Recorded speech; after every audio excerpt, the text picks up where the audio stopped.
आत जाणे, पुढे जाणे, स्वतःमध्ये म्हणजे कायेतल्या जाणीवा, म्हणजे फिलिंग, जे आपला टॉप टू बॉटम ज्या जाणीवा आहेत, ज्याला आपण नर्वस सिस्टम म्हणतो, म्हणजे काय म्हणतात त्याला, मज्जासंस्था, आपल्या ब्रेन मधून ज्या सगळ्या नसा, पाठीच्या कणातून सगळ्या शरीरभर पायापर्यंत आणि हातापर्यंत ज्या जातात, तो आपला जिवंतपणा आहे.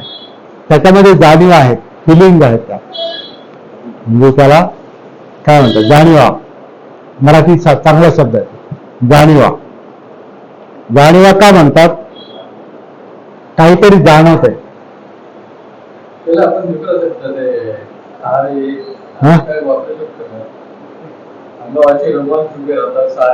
हा, रोमांच उभा जाणवतोय म्हणून तुम्ही म्हणता ना, रोमांच उभं राहिलं किंवा मी घाबरलो किंवा मला आनंद झाला.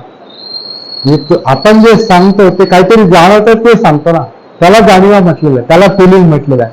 आणि त्या फिलिंग आपल्या कायेमध्ये आहे, शरीरामध्ये, बाहेर तर नाहीये, कायेमध्येच आहे. त्याच्या जाणीवा कितीतरी आहेत. आपल्याला श्वास जाणवतो, आपल्याला सुखदुःख जाणवतं, आपल्याला भीती जाणवते, आपल्याला आनंद जाणवतो, आपल्याला एकटेपणा जाणवतो, आपल्याला आपल्या मनाची चंचलता जाणवते, आपल्याला झोप येत नाही हे जाणवतं, चांगली झोप लागली हे जाणवतं, आपल्याला आपला राग जाणवतो, आपल्याला आपले विचार जाणवतात, स्पष्ट जरी जाणवत नसते तरी जाणवतात, आपल्या मनाची वसवस आपल्याला जाणवते, अस्थिरता जाणवते, चंचलता जाणवते, आपल्यामध्ये एकाग्रता नाही हे जाणवतं, एकाग्रता आहे हे जाणवतं. म्हणजे जाणीवा म्हणजे सगळ्यात तुमच्या जीवनाचा अभ्यास आहे. पण ह्या जाणीवांचं भान आहे का, सती आहे का, याला वेदनानं सती असं म्हणतो. याला पालीमध्ये वेदना म्हणतात. वेदना म्हणजे मराठी वेदना नाही बरं का, मराठी वेदना नाही, वेदना म्हणजे दुःख आहे मराठीमध्ये.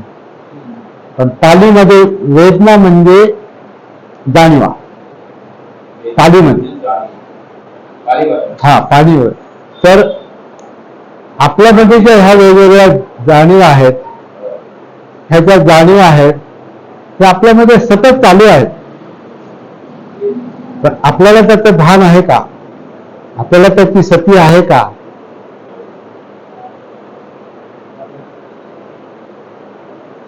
कायेतल्या ह्या जाणीवा, शरीरातल्या ह्या जाणीवा जाणवण्यासाठी, त्याचं भान येण्यासाठी आपल्याला अगोदर स्वतःच्या संपर्कात यावं लागतं, जीवनाच्या संपर्कात यावं लागतं, म्हणजे कायाच्या संपर्कात यावं लागतं. कायानुसती. आणि कायानुसतीसाठी आनापानसती. तुमच्या या प्रश्नाचं उत्तर आहे.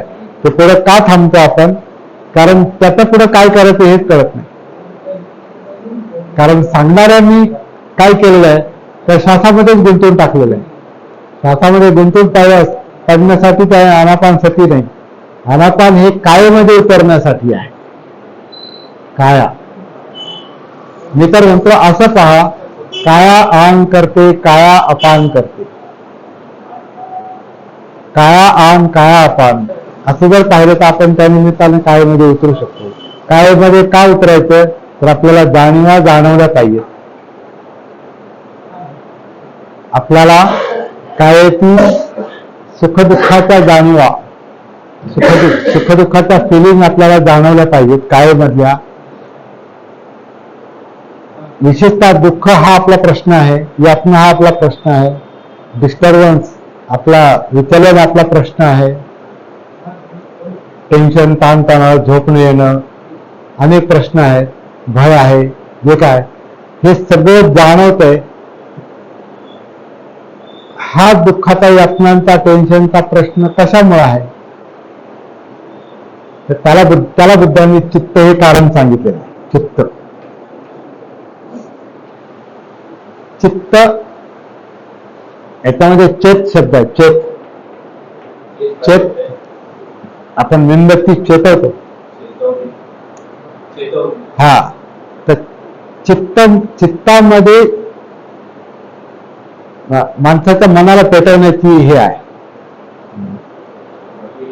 त्याचा गुणधर्म आहे. आणि कशामुळे पेटतं?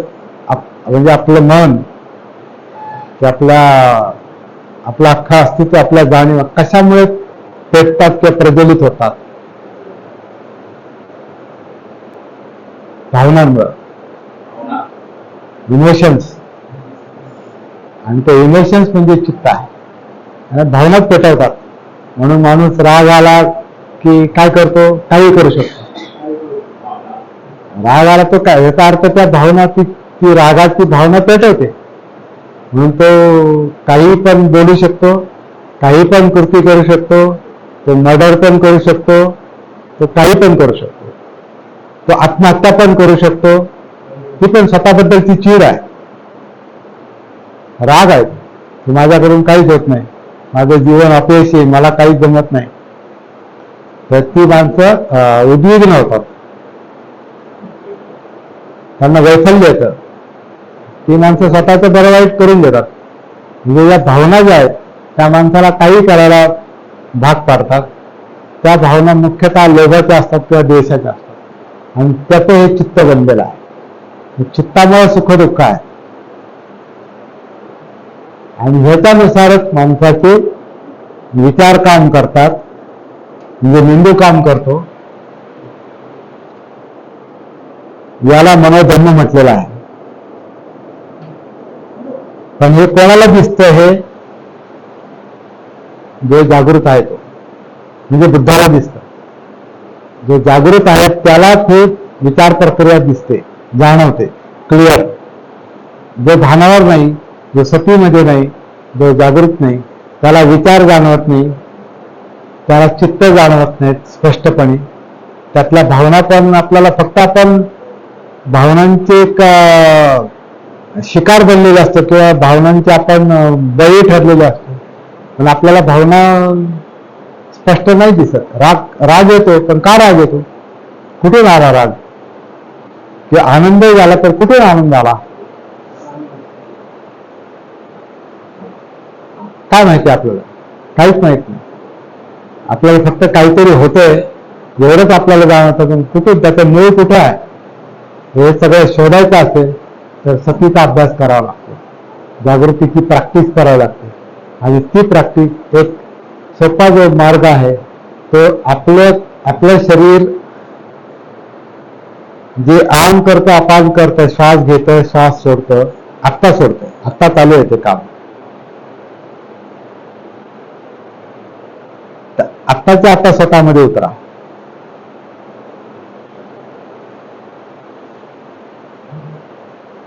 आणि ती प्रॅक्टिस करत राहा. कारण ही साधना आहे. साधना म्हणजे प्रॅक्टिस आहे. कोणती गोष्ट म्हणजे रिपिटेशन आहे, परत परत करावं लागतं. कारण मन एवढं सोपं नाही. ज्याला मन म्हणतो ते एवढं सोपं नाही की तुम्ही सांगितलं ते ऐकेल, असं नाही. त्याच्यामध्ये शेकडो, हजारो, लाखो विचार आहेत, लाखो भावना आहेत. आणि तुम्ही म्हटले का हे कर, आपण मनाचे गुलाम आहोत, मन आपला गुलाम नाही. मन हाच केंद्रबिंदू आहे, जीवनाचा केंद्रबिंदू मन आहे. म्हणून मनोतुद्दंगमा धम्मा मनोसेठा मनोमया मनसा ते तदुत्थेन भासती वा करोति वा ततोनं दुःख म्हणवे की चक्कन भवतो पर. ऐकलंय? ब्रह्मपदातली पहिली गाथा आहे. ह्याच्यामध्ये म्हटलेलं आहे मन हेच मुख्य आहे. जसं मन आहे तसं वर्तन असतं. जर मन दूषित असेल, विकृत असेल, त्याच्यामध्ये राग असेल, द्वेष असेल, चीड असेल, तर त्याच्यामुळे दुःख असं पाठीमागे येतं जसं गाडी ओढणाऱ्याच्या पाठीमागे गाडीचं चाक चालतं. मन हे मुख्य आहे. सुखदुःखाचं कारण मन आहे. पण ते मन कुठं आहे, त्याचं स्वरूप काय आहे हे आपल्याला माहिती नाही. आपला तर आपल्याला माहिती नाही. तर त्याच्यासाठी आपल्याला जगण्याचं, जीवनाचं भान आलं पाहिजे. म्हणजे त्या कायेचं भान आलं पाहिजे. आपल्याला जाणीवांचं, वेदनांचं भान आलं पाहिजे. आपल्याला चित्ताचं भान आलं पाहिजे. आपल्याला विचारांचं म्हणजे ब्रेनचं भान आलं पाहिजे. म्हणजे स्वतःचं भान आलं पाहिजे. म्हणजे जगण्याचं भान आलं पाहिजे. मग आपल्यामध्ये काहीतरी चैतन्य निर्माण होतं, काहीतरी ऊर्जा निर्माण होते. बाबासाहेब अशी ऊर्जा निर्माण करायची लोकांमध्ये, म्हणून त्यांची भाषणं लोकांवर करणं, एक भाषण माणसाचं ते जीवनच बदलून टाकायची. ती जागृतीची प्रक्रिया आहे. मला असं वाटतं की बाबासाहेबांची जी जागृतीची शिकवण होती ती एक काय होतं, ते भाषणातून जागृत करायचे, म्हणजे ती एक इनडायरेक्ट मेथड होती, म्हणजे अप्रत्यक्ष जागृती. म्हणजे जागृतीसाठी ते बोलत नव्हतं, पण त्यांच्या बोलण्याने जागृती निर्माण व्हायची आणि लोकांना कळायचं आपण कसं जगतो, काय खातो, काय पितो, कसं राहतो, कुठं राहतो, कसा अन्याय सहन करतो, कसं जनावरासारखं जीवन जगतो, कसं आपला आत्मविश्वास आपण हरवून बसलेलो आहोत, कसं आपण गुलामीचं जीवन जगतो. हे बाबासाहेबांनी सांगितल्यानंतर लोकांना ते भान यायचं, लोक भानावर यायचे आणि म्हणून ते चैतन्य निर्माण व्हायचं आणि म्हणून माणसं पेटायची आणि त्याच्यातून त्यावेळी उभी राहिलेली आहे. बुद्धांनी पण हेच केलं. बाबासाहेबांची जी पद्धत होती ही इनडायरेक्ट पद्धत होती, अप्रत्यक्ष, आणि बुद्धाची पद्धत ही डायरेक्ट उतरा, डायरेक्ट स्वतःमध्ये या, ती डायरेक्ट पद्धत होती, प्रत्यक्ष आणि अप्रत्यक्ष, असं एक मला वाटतं. तर अनेक मुद्दे आहेत, ह्याच्यावर आपण अभ्यास घेतला पाहिजे.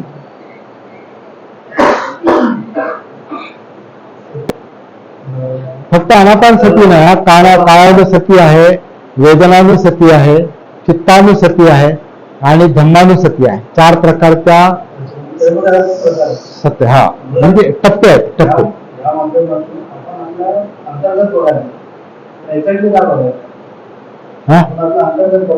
हो,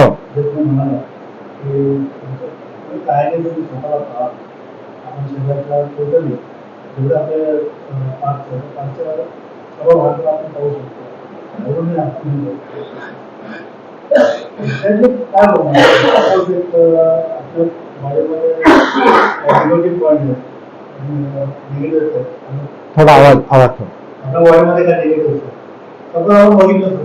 तर माध्यमातून त्यातून बाहेर कसं काढायचं, काय बाहेर काढायचं, निगेटिव्ह म्हणजे सगळं आधार आहे, आधार आहे किंवा हा किंवा भीती आहे किंवा जे काय म्हणजे कसं बाहेर काढायचं.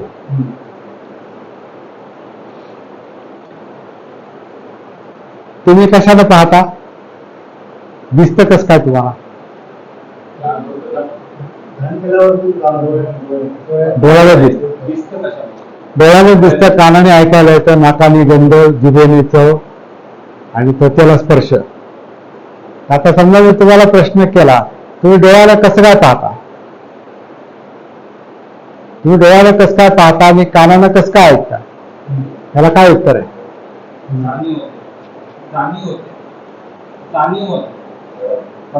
आपण डोळ्याने जे बघतो ना ते फक्त आपल्याला जाणीव होते. तुम्हाला जाणीव कशामुळे होते, कशामुळे जाणीव होते?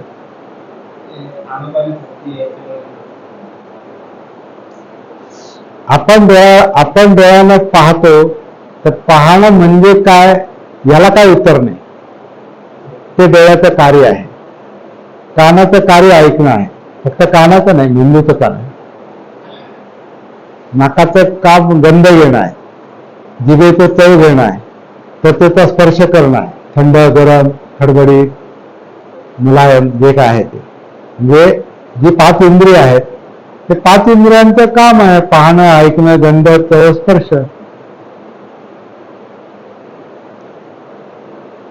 तुमचं जे प्रश्नाचं उत्तर येते ह्याच्यामध्ये आपल्यातलं जे यातना देणाऱ्या ज्या गोष्टी आहेत, ज्या विकृती आहेत किंवा वाईट आहे किंवा भय आहे किंवा जे काय आहे ते कसं काय काढायचं त्याची चिंता करायची आवश्यकता नाही. ते जागृतीचं काम आहे.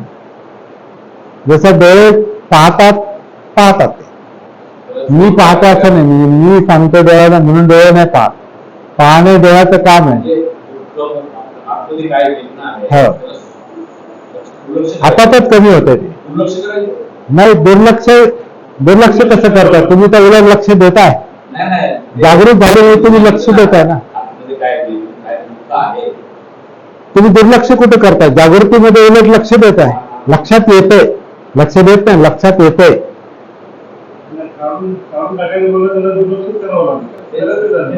ते निघता असं मनात निघतात. ते जागृतीमुळे प्रश्न दिसतात. जे झोपेत आहे, जे भानावर नाही, त्याला प्रश्नच कळत नाही, त्यामुळे ते प्रश्न सोडवू शकत नाही. जे मन जागं होतं, जे भानावर येतं, सतीमध्ये येतं, ते प्रश्न सोडवतं. ज्याचे डोळे उघडे आहेत त्याला दिसतं, ज्याचे डोळे बंद आहेत त्याला दिसत नाही. सोपं आहे. जे मन जागं असतं ते प्रश्न सोडवतं, जे मन झोपेत असतं. आणि 90% मन झोपेत असतं बघा. 90% मन झोपेत असतं, जागृत नसतं. 10%च मन जागृत आहे फक्त. हे मानसशास्त्र पण सांगतं.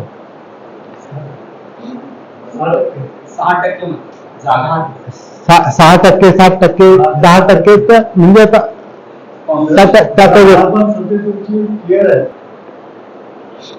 व्यक्तीनुसार ठरू शकतो. आता बाबासाहेबांची जागृतीची पातळी फार वरच्या दर्जाची होती, म्हणून त्यांना लहानपणीच ते प्रश्न त्यांना लक्षात आलेले आहेत आणि त्यांनी ते स्वीकारले आणि ते त्यांनी जीवन कार्य बनवलं. अस्पृश्यतेचे चटके सोसले, त्यांनी ते निमूटपणे नाही सोसले, गुपचूप नाही बसले. ते असं का? याचं मूळ कुठं? हे स्वानुभवातून ते प्रश्न त्यांनी लक्षात घेतला आणि मग माझे समाज बांधव किती किती यातना सहन करतात हे त्यांनी स्वानुभवातून ते प्रश्न त्यांनी लक्षात घेतलेला आहे आणि त्याच्यावर काम केलेलं आहे.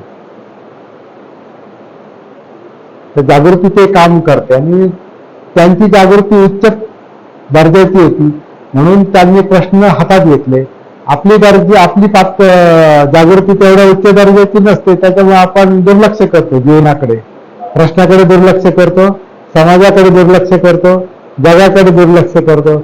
आपल्या जीवन पद्धती कशी असते? बाबासाहेबांनी म्हटलंय त्याप्रमाणे खा प्या मजा करा. आपण त्याला जीवन समजतो आणि जो भानावर असतो, जो जागृत असतो, तो नुसतं खायला पाहिजे, प्यायला पाहिजे, आनंदी पाहिजे माणूस, परंतु तेवढंच जीवन नाही. त्याच्या पाठीमागचं जे जीवन आहे ते फार यातनामय आहे, पेनफुल आहे. ते पण लक्षात घेतलं पाहिजे. त्याच्यातून पूर्ण मुक्ती पाहिजे असेल तर आपल्याला ही प्रॅक्टिस लक्षात घेतली पाहिजे. तर 9 वाजत आलेले आहेत. हा ब्रह्म हा विज्ञानवादी आहे. हे विज्ञानच आहे.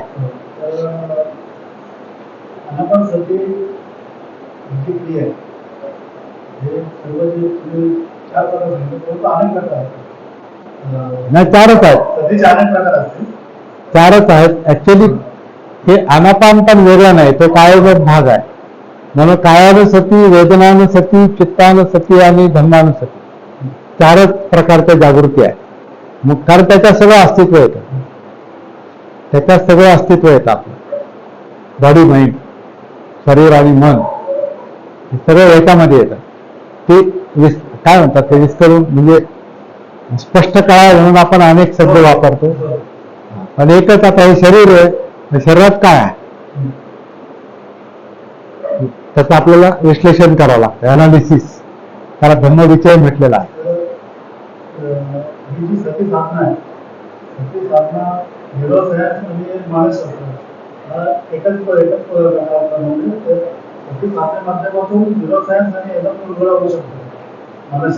आपण आता मानसशास्त्र वगैरे हे विषय अलीकडचे, हे बुद्धाच्या काळात शब्द नव्हते.